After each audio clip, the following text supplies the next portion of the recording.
Hello and welcome back, dear students. This is Srihari sir, and today we are going to get information about a geographical concept which is the interior of the earth. आज के इस video lecture में हम ज़मीन के मतलब हमारी जो पृथ्वी है उसके अंतर्गत जो भी रचना है, स्ट्रक्चर है, उसके बारे में जानने की कोशिश करेंगे. सो माय डियर स्टूडेंट, इसको शुरू करने से पहले एक एक्टिविटी आपके टेक्स्ट बुक में दी है जो मिल्क से रिलेटेड है. आपने मिल्क को कभी उबाला है?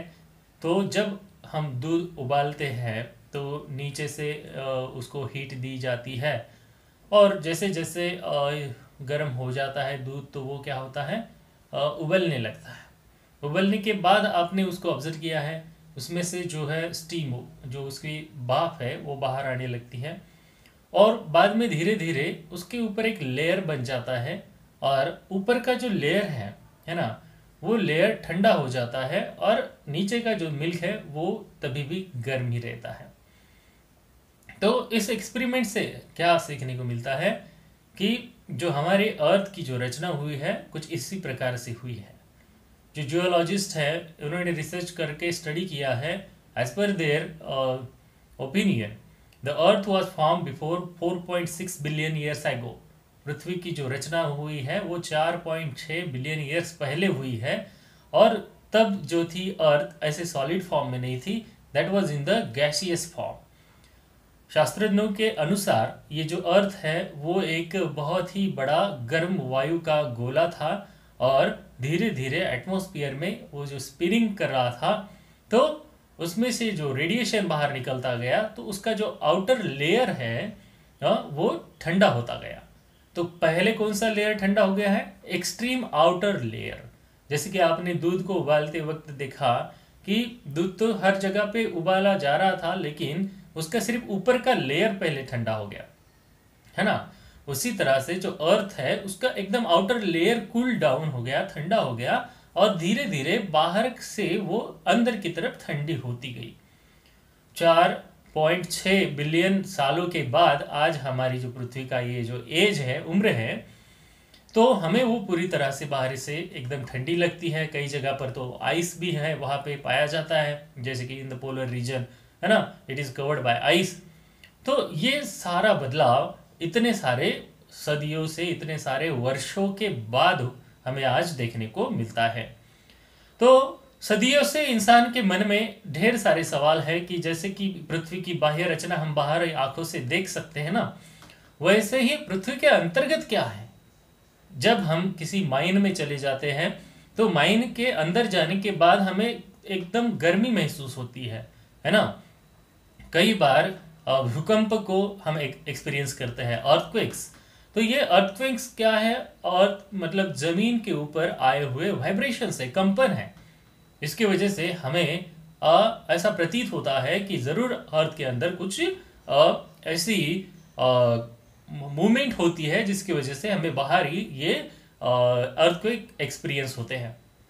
माय डियर स्टूडेंट, अर्थक्वेक ही नहीं, कुछ वोल्केनिक एक्टिविटीज़ भी अपीयर होते हैं और वो वोल्केनिक एक्टिविटीज़ से जो बाहर आया हुआ मटेरियल है, जैसे कि लावा है ना, मोल्टन मैग्मा बाहर आने के बाद कूल डाउन होने लगता है तो बाहर आने के बाद हम उसको लावा कहते हैं. इतना नहीं, ऐश और हॉट गैसेस उसमें से बाहर आते हैं. तो ये सब स्टडी करके जियोलॉजिस्ट ने ये से अनुमान लगाए हैं कि अर्थ जो है अभी भी अंदर से बहुत ही हॉट है और उसके अंदर का जो भी पार्ट है वो सेमी लिक्विड फॉर्म में पाया जाता है. आज तक ऐसा कोई भी डिस्कवरी नहीं हुई है जिसके माध्यम से हम अर्थ के अंदर पूरी झांक सकें. कई जियोलॉजिस्ट ने ऐसी भी कंसेप्ट रखी है सामने कि अगर हम ड्रिलिंग करेंगे अर्थ को तो एक साइड से ड्रिल करते करते हम दूसरी साइड से निकल जाएंगे, लेकिन ये भी पॉसिबल नहीं है क्योंकि ऐसा करते वक्त जो ज्वालामुखी का उद्रेक रहा है, अर्थक्वेक है ना, इनके वजह से क्या हो गया कि अर्थ जो है अंदर से इतनी गर्म है कि वो मोल्टन मैग्मा हम बाहर आने के बाद उसको देखकर समझते हैं कि दैट इज वेरी हॉट. तो इसको पढ़ने के लिए अलग अलग रिसर्च मेथड को यूज करने के बाद जो भी साइंटिस्ट है, जो भी जियोलॉजिस्ट है, वो इस बात के ऊपर कंक्लूड हुए हैं कि हमारे जो अर्थ है उसके कुछ मेजर लेयर्स हैं. तो उन लेयर्स के बारे में हम अभी यहाँ पे डिस्कस करेंगे। तो आई होप आपको ये समझ में आया होगा कि हमारी अर्थ की अंतर्गत रचना किस तरह से हुई है ना। Before 4.6 billion years ago there was only a hot balloon, है ना। तो फिर वो कैसे ठंडा होता गया और आज की स्थायी रूप पृथ्वी को हम देख पाते हैं, उसको हम समझने की कोशिश करते हैं। इंटीरियर ऑफ द अर्थ, देखिए ये डायग्राम है, हमने अर्थ की मैंने निकाली है आपको समझाने के लिए। अब ये जो एकदम बाहर है जिसके ऊपर हम रहते हैं, इधर कुछ कॉन्टिनेंट्स भी है ना, और वाटर बॉडीज है। तो ये इसको हम कहते हैं क्रस्ट। इसे हम क्या कहते हैं? क्रस्ट, द आउटर लेयर, एकदम ऊपर का लेयर जिसके ऊपर हम है, जिसके ऊपर हमारे घर है ना। तो ये जो है ऊपर का, ये क्रस्ट है, ठीक है। तो एकदम आउटर लेयर जो है अर्थ का वो है क्रस्ट, और इस क्रस्ट के दो टाइप गिर रहे हैं। नंबर एक कॉन्टिनेंटल क्रस्ट एंड दूसरा ओशियनिक क्रस्ट। कॉन्टिनेंटल क्रस्ट मतलब क्या है? जो भूखंड है जिसको हम कॉन्टिनेंट कहते हैं, जैसे कि एशिया कॉन्टिनेंट, यूरोप कॉन्टिनेंट, है ना। तो टोटल 7 कॉन्टिनेंट है। तो ये जो है जमीन का एरिया, तो जमीन का जो भाग है उसको कॉन्टिनेंटल, ऊपर से दिखने वाला कॉन्टिनेंटल क्रस्ट। लेकिन आपको पता है कि ये जो समंदर है ये भी जमीन के ऊपर ही है ना। तो समंदर के बॉटम में जाएंगे तो उसका जो बॉटम है, उसका जो बॉटम है, तल कहते हैं उसको, समुद्र तल। तो ये समुद्र तल भी क्या है? जमीन का बाह्य भाग है, लेकिन वो पानी के अंदर छिपा हुआ है। तो इसीलिए उस समंदर के बॉटम को हम कहेंगे ओशियनिक क्रस्ट। तो क्रस्ट के दो भाग हो गए, कॉन्टिनेंटल क्रस्ट और ओशियनिक क्रस्ट। उसके अंदर अगर जाएंगे हम तो दूसरा लेयर है, वो है मेंटल, है ना।